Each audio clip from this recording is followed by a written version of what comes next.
Pues el arquitecto Javier Sotanal, como usted sabe, es presidente de MAP. Hemos hablado sobre el tema de la Costa Verde a partir del lamentable accidente de este chiquito. Pero ya que está aquí como ministro de Educación, como catedrático universitario, etcétera, tiene que tener una opinión sobre el proyecto de ley universitaria que está causando tanta polémica. ¿Cómo ve la cosa? Mira, Chema, cuando yo fui presidente de la Asamblea Nacional de Rectores y el año 90 nos reunimos los rectores y llegamos a la conclusión que era absolutamente necesario hacer una nueva ley universitaria, por varias razones.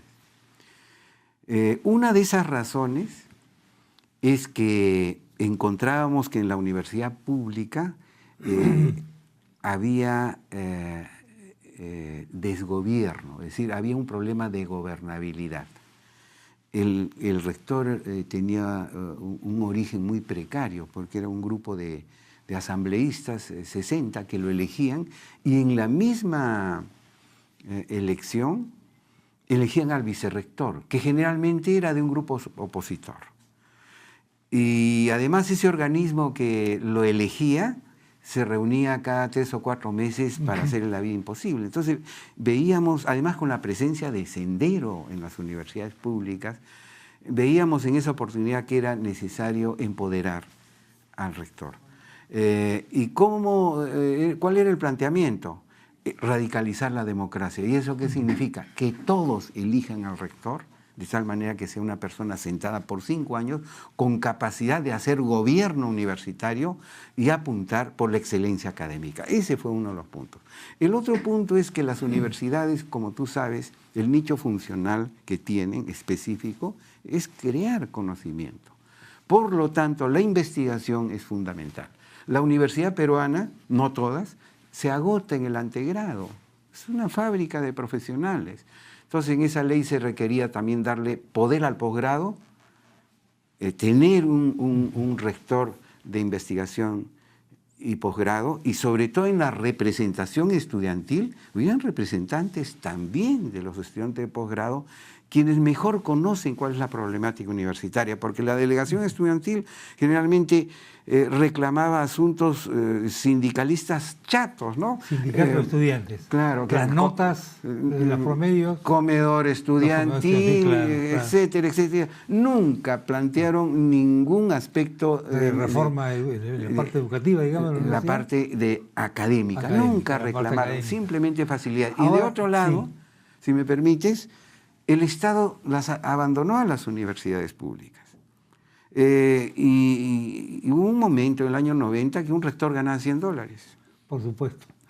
Entonces, ese conjunto de ideas, llevar al posgrado la investigación, que el Estado se ocupara mejor con ellas desde el punto de vista económico, presupuestal, una mejor estructura de gobierno, etcétera, etcétera, nos llevaban a pensar que era necesario una reforma universitaria. No estaba el fenómeno del año 90 del sembrado a voleo de universidades privadas, muchas de las cuales, yo diría, me atrevo a decir que son CLAES universitarios, ¿no? Porque tienen profesores contratados y son fábricas de títulos, donde no hay investigación, no hay profesores a tiempo completo, no tienen proyectos de ninguna naturaleza, sencillamente un mecanismo muy eficiente de dictado de clases. Si tú fueras profesor en una de estas universidades, vas a dictar 2 o 3 horas a la semana, pero nunca vas a encontrarte con el claustro universitario, con los debates universitarios de las universidades que tú y yo hemos vivido. Quizás somos pasadistas, pero yo he visitado universidades norteamericanas y ahí realmente, que es lo mejor que tiene Estados Unidos, son lugares donde se investiga, donde se debate, donde hay profesores a tiempo completo, etcétera, etcétera. ¿Qué fin le pronosticas al proyecto del congresista Mora? Bueno, yo, dejando hablar a mis deseos, yo sería de la idea que quisiera que ese proyecto se apruebe. Creo yo además que lo que debe quedar claro es que, por lo menos para mí, es que esta ley debe ser una ley de promoción de la universidad pública, por una razón más.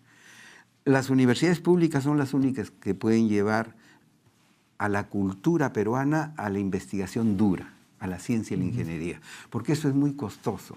Sí. El laboratorio de ingeniería antisísmica de la UNI cuesta 10 millones de soles. Sí, pues. Y no te rinde retiros inmediatamente. No para vender al año Entonces, siguiente. la única manera de que el Perú efectivamente dé el salto a ser un país que da valor agregado, que responde a sus retos particulares, es que las universidades investiguen. ¿Dónde es más fácil que investiguen? En las universidades públicas. Ahora, las universidades privadas, que se conduzcan como quieran finalmente, pero que haya un organismo regulador, de todas maneras. Si los bancos son regulados, no digamos cada 15 días, todos los días, sí, claro. Y esta no es un problema de marxismo, socialismo, sino sencillamente de un servicio social que se presta. ¿Por qué no van a ser reguladas las universidades? ¿Por qué no van a entregar información? No hay información confiable de las universidades públicas ni privadas. No están obligadas a dar información. Ninguna te da información. Entonces, ¿en dónde estamos? Yo creo que el Perú necesita... ¿La autonomía universitaria? La autonomía universitaria se refiere a la autonomía que tiene cada profesor de dirigir su curso. Esa es la autonomía universitaria. Y así fue planteada en el Grito de Córdoba, y así es la autonomía universitaria en Estados Unidos, en Francia, en Italia. Es decir, nadie le dice qué enseñar ni cómo enseñar a las universidades, pero sí tienen que rendir cuentas sobre los otros aspectos. ¿No es cierto? ¿Te gustaría que se apruebe el proyecto? ¿Se aprobará el proyecto? Eso no lo sé, porque hay intereses cruzados, un tanto complicados, que espero que el Congreso de la República lo supere. El general Mora, al cual conozco, es una persona que ha tomado muy en serio esta tarea. Hace año y medio, 2 años, está en una serie de consultas. Creo que hay un nombre que ha irritado eso de intendencia, ¿no? Ese es un punto importante. Pero podría ser Consejo Nacional de Educación Superior, y donde no tendría mayoría el Estado, no debiera tenerlo, ¿no es cierto? Podría tener 1 o 2 representantes y tener representantes de las universidades privadas, de los gremios empresariales, de tal manera que sea un ente autónomo que finalmente resguarde la necesidad del país y de la nación de tener un organismo que investigue y resuelva los retos particulares que tiene el Perú. El Perú tiene retos particulares que nadie los va a resolver por nosotros, ¿no es cierto? Somos un país privilegiado en términos de biodiversidad y problemas concretos como, por ejemplo, que somos una zona sísmica, que construir carreteras en el Perú es una cosa muy especial, sí, que deberíamos... por eso, ¿no? No hay en la ley animadversión contra la universidad privada, ni con la manera de organizarse, ni pretende decirle qué tiene que enseñar y cómo enseñar. ¿Cómo te sientes en EMAPE? Mira, a mí siempre me ha gustado la arquitectura y la ingeniería, es una pasión, es interesante. Yo he sido 10 años rector de la UNI, entonces yo me siento, si bien de formación soy arquitecto, yo tengo un espíritu, digamos, insuflado de los ingenieros sobre la cosa ingeniería y sobre la construcción, es una cosa que a mí me interesa sobremanera. Entonces estoy cumpliendo esa labor.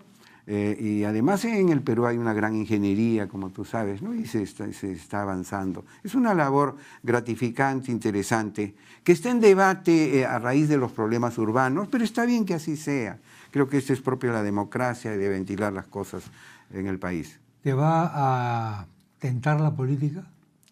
Mira, curiosamente, a mí sí me tentó la política. De cargos, de electivos y cosas así. Me tentó la política. Yo fui candidato con Lucho Castañeda y con Alejandro Toledo. Desgraciadamente mi discurso no sedujo quizás solo a mi familia y a algunos otros más, ¿no? Entonces, bueno, pero siempre me ha interesado la política, pero a partir de ese fracaso, por decirte así, siempre he tenido vocación de servicio, ¿no? He estado en la UNI, me llamó el presidente Toledo para ser ministro de Educación, y ahora ante una llamada de una persona que yo admiro mucho y que es absolutamente honesta y trabajadora, inteligente como Susana Villarán, yo acepté el cargo que me ofreció. Muchas gracias, Javier. Muchas gracias a ti, Chema. Estamos en contacto. Muchas gracias. Javier Sota Nadal, señoras y señores.